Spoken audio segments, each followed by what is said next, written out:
എന്നാൽ ബൈബിൾ വളരെ വ്യക്തമായി പറയുന്നു, യേശു ഈ വാർത്ത കേട്ടിട്ട് താൻ പാർത്ത സ്ഥലത്ത് 2 ദിവസം കൂടെ പാർത്തു.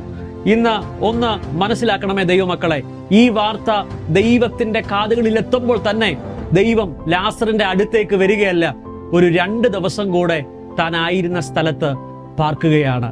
ആമേൻ. ഇതുപോലെ അല്ലേ നമ്മുടെ ചില പ്രാർത്ഥനാ വിഷയങ്ങൾ? നാം കർത്താവിനോട് പറഞ്ഞ് വേഗത്തിൽ ഒരു മറുപടി ലഭിക്കുമെന്ന് നാം വളരെയധികം ആഗ്രഹിച്ച് ഇരിക്കുമ്പോൾ, ആമേൻ, അതിനകത്ത് ഒരു ചലനവും കാണാതിരിക്കുമ്പോൾ ഇന്ന് ആമേൻ ആമേൻ ആ ഭാഗത്തിൽ കർത്താവ് പറയുന്നു, ഈ ദീനം മരണത്തിനായിട്ടല്ല, മറിച്ച് ദൈവമഹത്വം വെളിപ്പെടാനത്രേ എന്ന്. അങ്ങനെയാണെങ്കിൽ ചിലതൊക്കെ ഡിലേ ആവുന്നുണ്ടെങ്കിൽ, ദൈവം നമ്മുടെ പ്രാർത്ഥനകൾ കേട്ടിട്ടും ചിലതൊക്കെ വല്ലാതെ താമസിക്കുന്നുണ്ടെങ്കിൽ, ഒറ്റ ദൂത് ഞാൻ നിങ്ങളുടെ ആത്മാവിൽ വിളിച്ചു പറയാം.